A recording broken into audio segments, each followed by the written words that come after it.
such a thick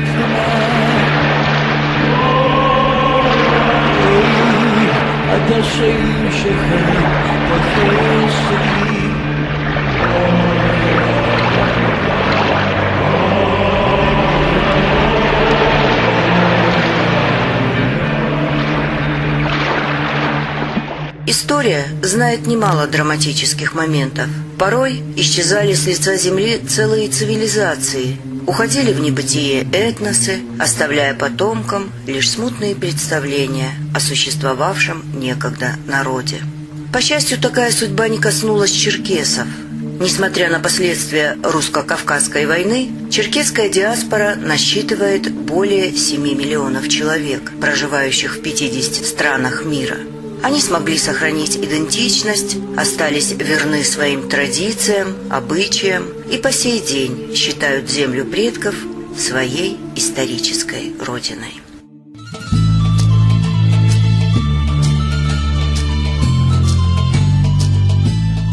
В 90-е годы прошлого века связь поколений укрепил первый в истории адыгов конный переход. Именно этот шаг в то время дал новый старт взаимоотношениям черкесской диаспоры с адыгами, живущими на Кавказе.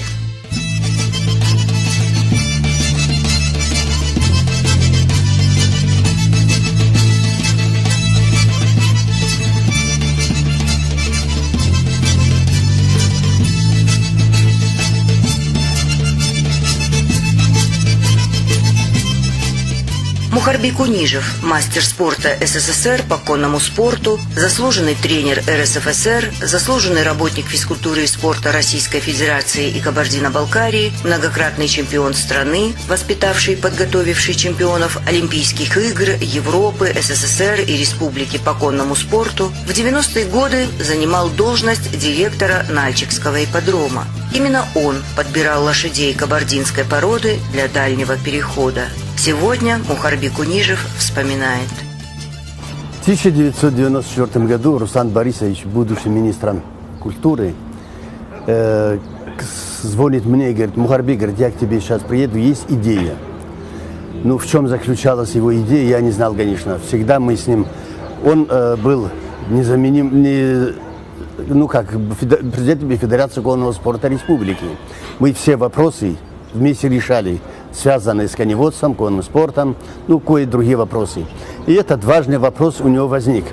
Сделать вот этот конный переход, посвященный окончанию русско-кавказской войны. Это 130-летие было тогда, 130-летие.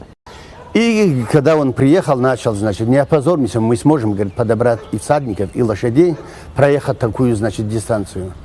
Я сразу подумал, конечно, ответить сразу это и трудно было. Но когда мыслил, Руслан Борисович, говорю, это очень хорошая идея, если нас поддержит. Мы и заодно, говорю, все говорят, что наша порода очень выносливая, очень работоспособная. Вот на такие дальние дистанции я, говорит, никогда не испытывал. Мы как раз два хороших дела сделаем. Конный переход совершим, посвященное вот этой датой, и, проверим работоспособность, качество на такие длинные, многодневные переходы наших лошадей. Если, говорит, мы это сможем, я, говорит, обговорю с руководством республики. У нас был президентом Валерий Мухамедович Коков. Поехал он к нему, и, конечно, вопрос он ему изложил, все как должно быть. Валерий Мухамедович нас поддержал. И действительно он сказал: смотрите, не подводите, это очень ответственное дело. И дальний путь через всю Турцию, Сирию, в Иорданию попасть по тем дорогам, по которым шли тогда, наши соотечественники. Пришли к согласию, что это мы одолеем, совершим этот конный переход с достоинством. Вот с того и началось. Были всадники со своими лошадьми. Лошади были частные. Мы с хозяйств республики не взяли.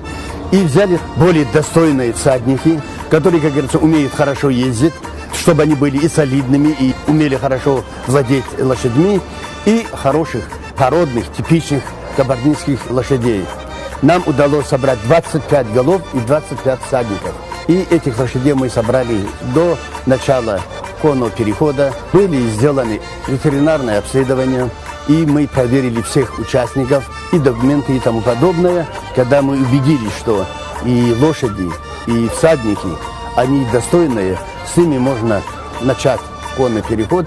И уже со списком Руслан Борисович обратился в нужные необходимые органы. А я тут занимался подготовкой этих лошадей и спортсменов, а полностью оформлением и всеми затратами, которые должны быть. Это питание, размещение, перевозка лошадей. Все вопросы с руководством республики решал Руслан Борисович Фиров.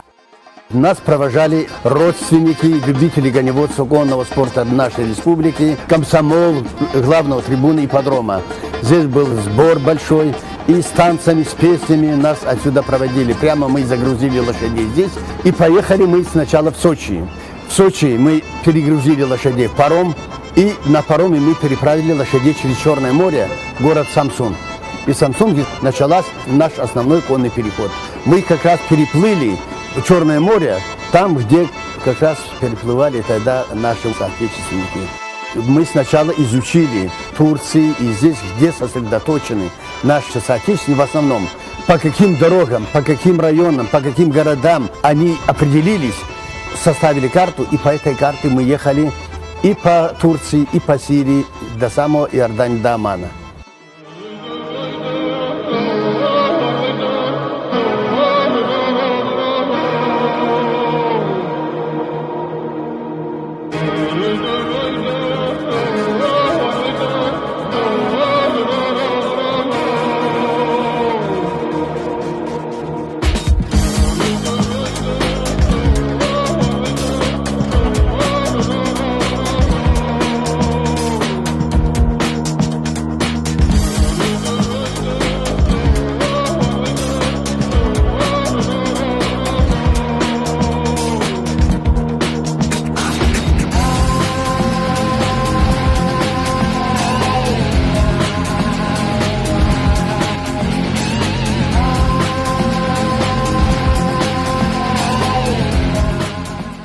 В Турции, Самсун, когда мы Черное море переехали, сразу нас встретила женщина. Очень симпатичная такая женщина. Когда мы спрашивали, узнали, что она является хаса, есть адыга хаса, общество.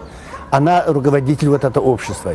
В этом обществе есть своя художественная самодеятельность. А дочка ее была гармонисткой. Ну тут они сразу с песнями, с хафами нас сразу встретили у берега этого Черного моря.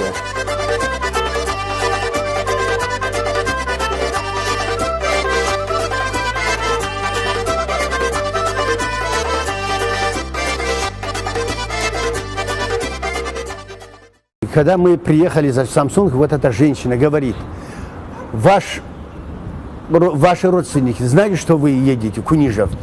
Он пользовался большим авторитетом в Турции. Он изжиqa, Ишара, ну на своем Ишара, он изжиqa угзргвар, что вы знаете, говорит, сын Кунижева, что вы приехали. Я даже не знаю, говорит, что есть Кунижевых. Я и не знал. Я сообщу, она быстро набирает и говорит, вот, говорит, приехала делегация из Кабардино-Балкарии, наши, говорит, адыги. И тут, говорит, руководителем и участником есть ваш брат. Он, конечно, обрадовался. За 600 километров до их места, до приезда, он приехал сюда. На возложение, мы были на возложении, когда он встречал. Несколько тысяч человек были там. Я стою, и он подходит и говорит: вот это, говорит, мой брат. И вот среди вот этого всего, честно говоря, я особо не был и одет, и что вылился. Он ходит, вот это, говорит, мой брат. И говорит, что никого не спрашивал. Ну, там и по его рассказу, и потом я посмотрел, я очень был похож на его младшего брата, который находится в Германии. Проблем у нас не было. Мы, когда ехали туда, у нас были машины. Грузовая машина КАМАЗ полностью загружена. И автобус Икарус которое было загружено нашей формой и питаниями. Все было у нас, начиная пшено, муки, и посуды, и сушеное мясо, и говядина, и баранина. Все с собой взяли, как на дальний поход. Ну, честно говоря, мы мало ими пользовались. В основном, если пользовались, мы угощали ими, наших соотечественников. А для них это, понимаете, это настолько деликатес, настолько радость из родины. Вот это все. И такие пищи, как паста, как рожа на костре, они не видели вообще. Хасанбек Миров еще были такие славные табунщики, были коневоды, которые хорошо умели готовить, готовили и угощали местами. Они везде говорили, настолько вкусное мясо, настолько действительно наше мясо несравнимо с мясом турецкой. А питание, они нас и ребят кормили и по дороге, и там, где мы останавливались на ночлег. А ночлег так было, нас распределяли по частным домам, и они между собой ругались иногда, что им мало достается гостей, почему мне 2 человека, не 5, не 10, почему у тебя больше, а у меня меньше. На расхват они нас брали на ночлег. Честно говоря, и утром вставая, у нас и рубашки, и брюки, все поглаженные, и постиранные. Все, что они могли, то, что они делали для своих в семье, для нас делали. Они показывали имущество, которое перевозили отсюда, и седла, и жестяные посуды. Все, что они отсюда увозили, у каждого хасы везде бывали свои музеи. И кабардинское седло показывали, уздечки, амуниция, и одежды, в которых они переезжали, что перевозили. Они сохранили вот до этого времени, сколько лет проходило, сохранность была и одежда, и посуды, и инструменты, и кинжал там всякие, которые были, они нам показывали.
Трудно поверить, но все эти вещи принадлежали адыгам, которые 1,5 века назад отправились в тяжкий путь по Черному морю.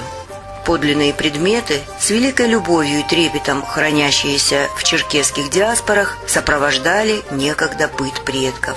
Лекала, одежда, кожаные нитки, которыми адыги шили обувь, выкройки для кабардинского седла, вышитые серебром вещи – все это уже артефакты, живые свидетели тех далеких лет.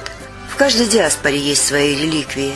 Это память о предках, на долю которых выпали первые трудные годы адаптации в чужой, неприветливой поначалу стране.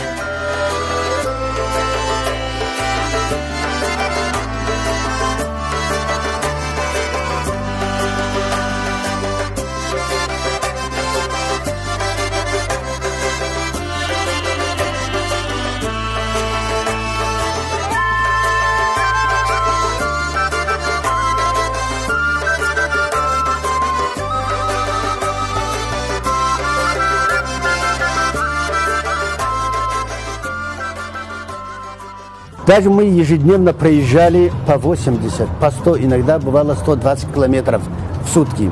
По телевизору, радио передавали по всему миру. Американский BBC не поверил, что на лошади можно проехать столько. Они прислали свое телевидение, и 3 суток они с нами были и снимали, куда мы едем, как едем. Каждый наш шаг, каждый метр они снимали и мерили.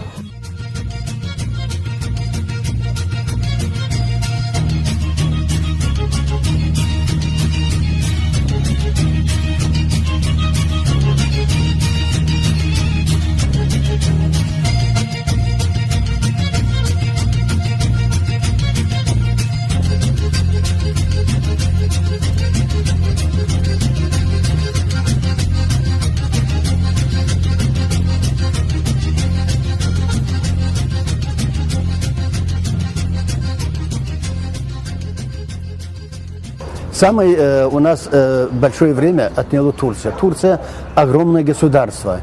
И, понимаете, настолько вот эти рельефы, горы, вот по которым мы ехали, по тем местам, деревня, села, куда мы ехали, красивые, они зеленые. Вообще на наше место кавказское вообще похоже.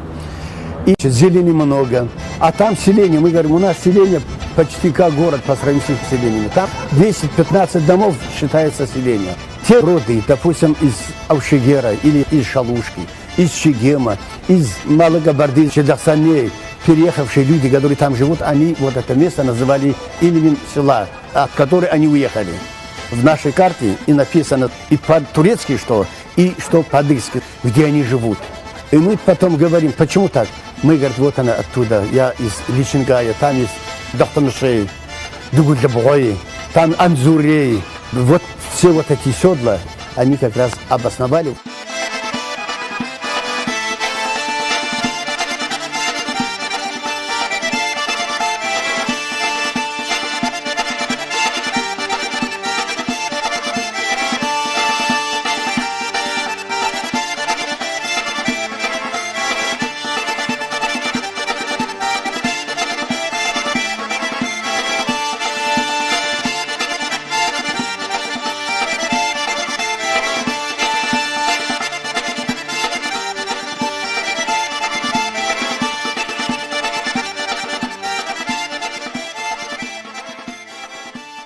По Турции мы везде, на всех памятниках делали возложения.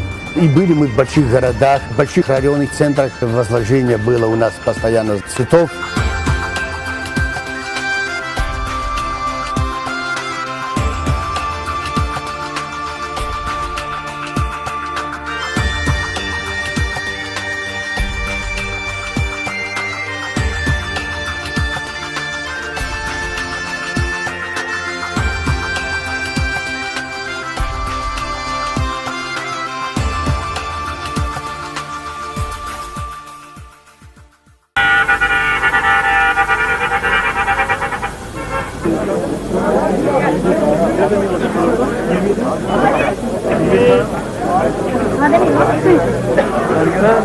Diyorum ve hepiniz adına kendisini öpüyorum.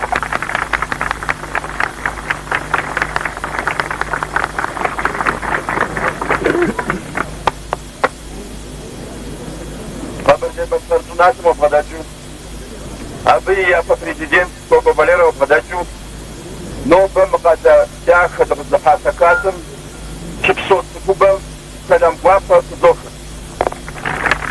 Metre yol geldik ve bundan sonra da Suriye, Ürdün'e hiç at sırtına binmeden, herhangi bir kapalı yerde konaklamadan açıkta yürüyüş yapıyoruz. Bu yürüyüşümüzün amacı sevgi, birlik, beraberlik ve kardeşliktir.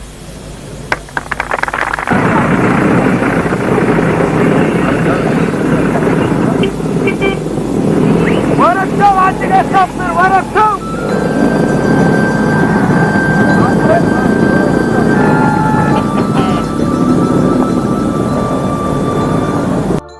Своими воспоминаниями делится заслуженный деятель искусств Российской Федерации и Кабардино-Балкарии, организатор и вдохновитель уникальной акции 1994 года Руслан Фиров. В те годы я был на должности министра культуры Кабардино-Балкарии, и ряд мероприятий, которые мы воплощали в жизнь,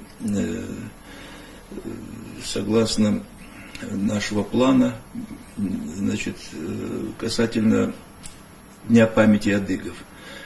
И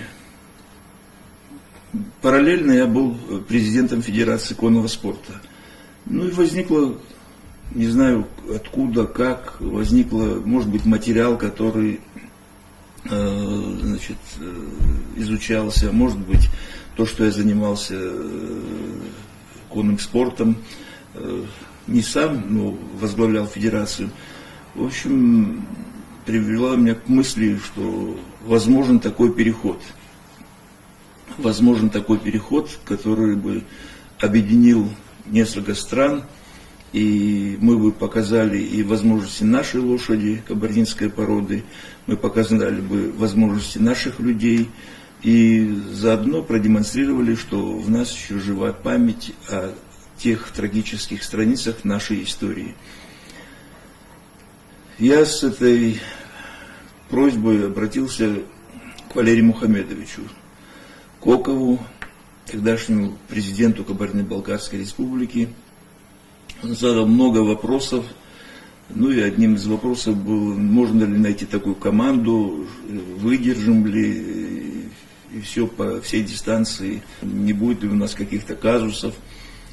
Ну, мы обговорили с директором ипподрома и с ребятами из сел, которые были подобраны со своими лошадьми, и начались подготовительные мероприятия.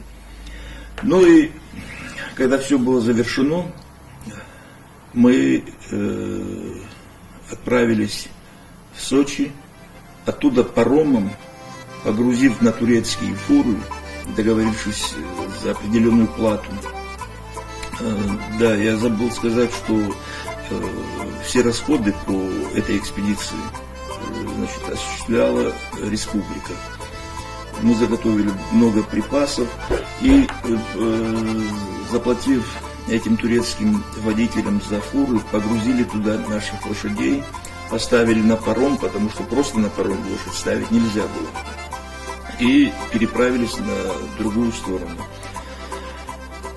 В Самсуне, в городе Самсун, портовый город, где мы остановились, нас не выпускают. Нас не выпускают по той причине, что якобы наши ветеринарные исследования и их ветеринарные исследования не совпадают. И из-за этих разногласий, что возможность возникновения какой-то болезни, может быть, это была причина. А в то время у нас было Министерство иностранных дел в республике. И этот маршрут мы тоже согласовывали. И было, в общем, как-то непонятно, почему же нас держат почти сутки в этом порту Самсун. И потом, значит, когда уже у нас нервы перестали нас слушаться, и мы где-то уже и лошади бунтуют, хотят пить воду, хотят есть, они находятся в этих жарких фурах, и мы, которые сидим в неопределенности, значит, я попросил, чтобы пришел начальник таможни, или встретиться с ним, значит, попросил. Когда мы встретились, я ему довольно-таки на таком нерве заявил, что наш президент хочет подарить лошадь президенту Турецкой Республики. Что он, естественно, его уровня клерк, там чиновник, естественно, не мог знать об этих делах. И он исчез и стал, видимо, выяснять, что за мероприятие и стоит ли к нему относиться более серьезно, чем они отнеслись. Ну, после некоторых, значит, исследований, видимо, где-то что-то ему указали, показали, и если звучало имя президента Демиреля, был тогда Демирель президентом Турции, нас вдруг к вечеру отпускают. Мы следуем дальше по маршруту, но так как я государственный служащий, я, естественно, не мог такой шаг совершить один, единолично, не согласовав данный вопрос с руководством республики. Сев за руль, вернулся в Кабардино-Балкарию, снова встретился с Валерием Мухамедовичем и, объяснив ему ситуацию, сказал, что вот так нас не выпускали, и я вынужден был вот так сказать. Он говорит, а где ты возьмешь лошадь? Я говорю, у нас 25 лошадей. Подарим какую-то лошадь, значит, ему. А в Сирии? Я говорю, и в Сирии подарим. А в Иордании? А в Иордании вы уже королю Хусейну подарили лошадь до этого. Ну, все договорившись, получив приветственные адреса от президента Кокова, я догнал нашу колонну, и уже на следующий день приехали дипломаты и сказали, что меня приглашает президент Турции, и где состоялась наша встреча. И мы обменялись добрыми словами, пожеланиями успехов друг другу, турецкой стороне и российской стороне, в частности, Кабардино-Балкарии.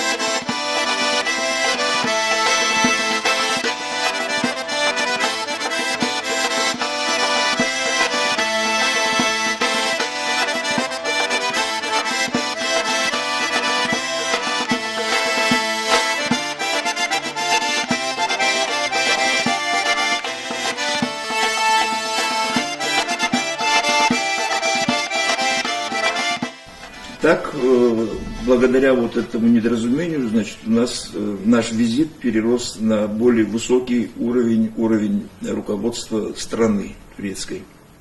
Дальше мы следовали по местам компактного проживания именно адыгов.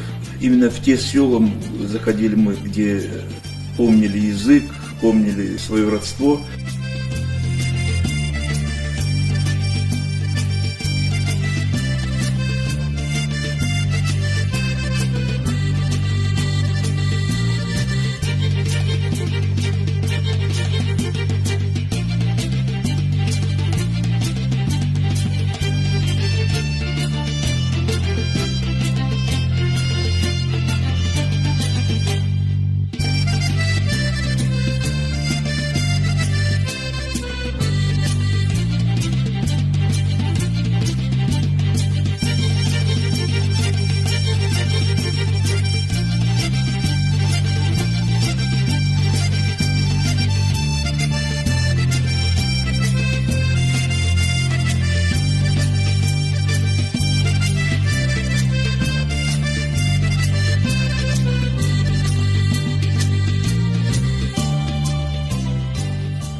Я хотел просто один эпизод рассказать из того, что меня тронуло вообще в этой экспедиции. Вот ради одного такого момента вообще можно было это затевать, потому что это то, что я, этот фрагмент, который увидел, наверняка он был не один, значит, таких фрагментов было много, но я вот встретился с этим. Стояла у обочины старушка. Ее поддерживали молодые люди с двух сторон, очень старенькая, и она вглядывалась в сторону колонны нашей, которая появилась на этой улице, а тысячи людей встречали с двух сторон, но я почему-то на нее именно обратил внимание, и вдруг в какой-то момент она, увидев силуэты этих всадников, может быть, и зрение чего-то, когда она увидела, что эти ребята выезжают, а мы их заставляли, значит, переодеваться, и они были все чистые, аккуратные, в черкесках, нарядные. И когда она увидела этих всадников,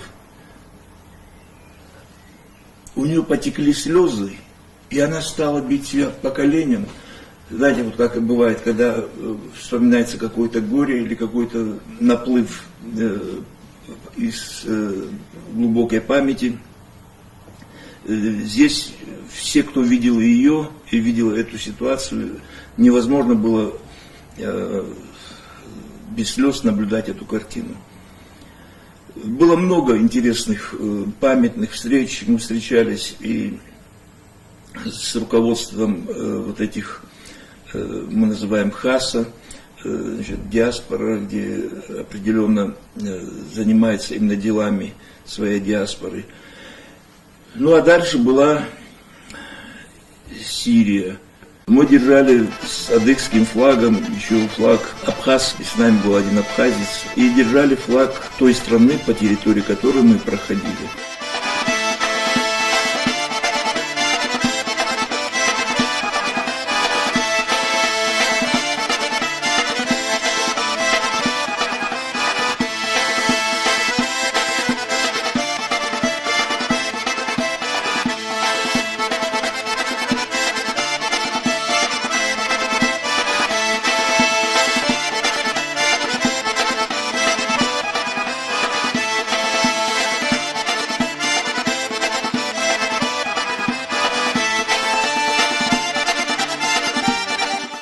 Сирии, что было очень примечательно, нашу делегацию встретил нынешний президент Башар Асад.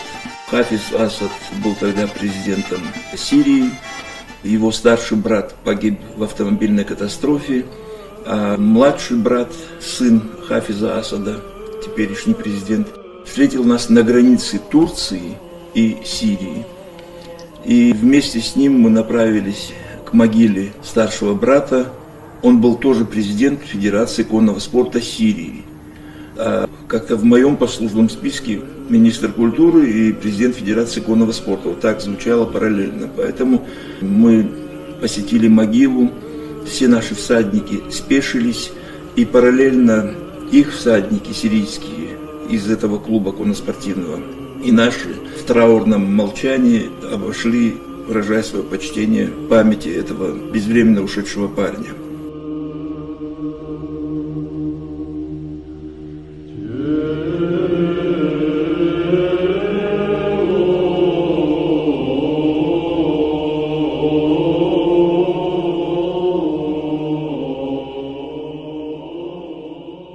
Там также мы подарили лошадь президенту Сирии Хафизу Асаду.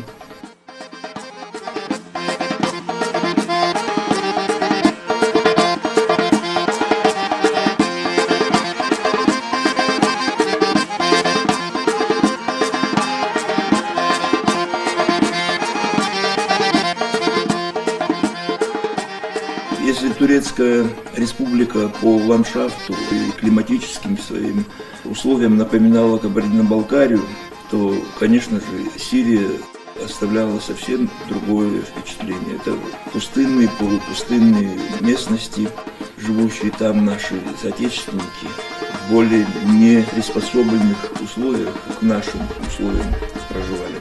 Но что объединяло и Турцию, и Сирию, и Иорданию, это радушие, откровенное удивление, что вдруг сегодня с их земли, с их отечества, вот такая группа молодых людей на прекрасных лошадях оказались перед их домами. Они смогли показать своим детям, они показали напоследок, может быть, уже своим престарелым родителям, что их родина жива, что их родина имеет возможности выполнять вот такого рода акции. Иордания – это страна, где именно наши соотечественники живут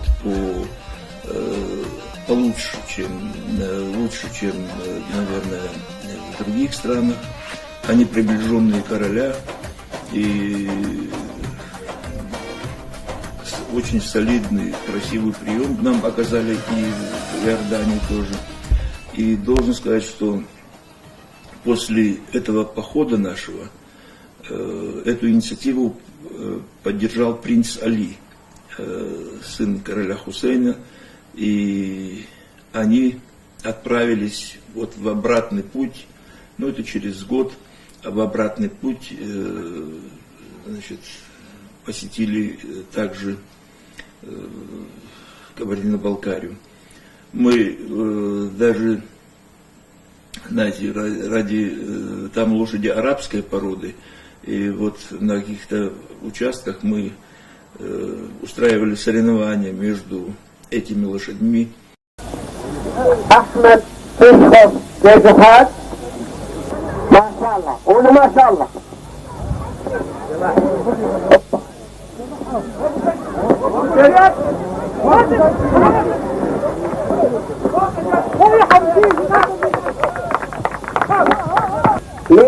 لمعالي وزير الطريق وأرى أمامي مبادرة. А лошади кабардинской породы, их было не сравнить с тем, когда мы выходили из республики и уже на финише. Они набили во время перехода такие мышцы, они лоснились от повседневной нагрузки. То есть лошадь кабардинской породы тем и отличается, что чем больше вот такой умеренной нагрузки, тем она формируется и становится красивее и лучше. Она, да, в скорости и в каких-то вещах уступает и английской и другим, может, породам, но по выносливости, по крепости конституции своей, она одна из лучших в мире, что было доказано и значит, этим переходом. Для многих зарубежных адыгов земля предков – сказочная, прекрасная страна. Сегодня те, кто оказался на исторической родине, убежав от войны в Сирии, столкнулся с реальностью. На родине предков тоже хватает проблем и нерешенных вопросов. Но все же главное – это общность душ, которая дает гораздо больше, чем материальная.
Это происходило много лет назад.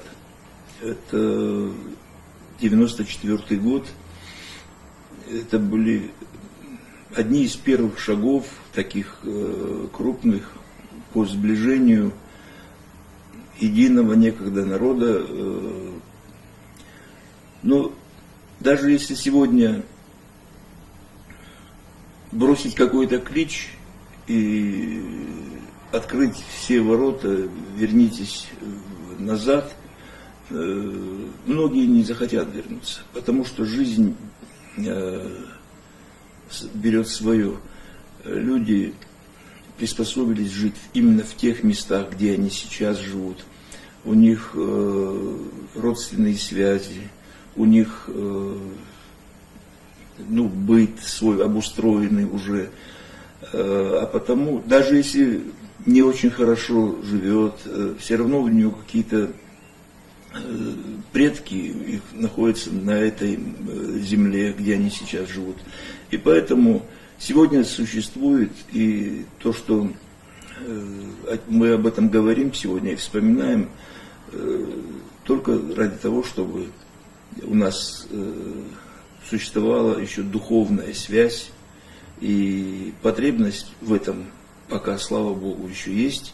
И я думаю, вот эти наши взаимодействия, общение наших диаспор и сегодня обмен информационными какими-то технологиями, сохранение языка, сохранение национальной общности, это большое дело. И поэтому даже этот переход, о котором мы сейчас вспомнили, 20-летней давности, это был одним из тех камней, которые лежат в фундаменте будущего нашего народа.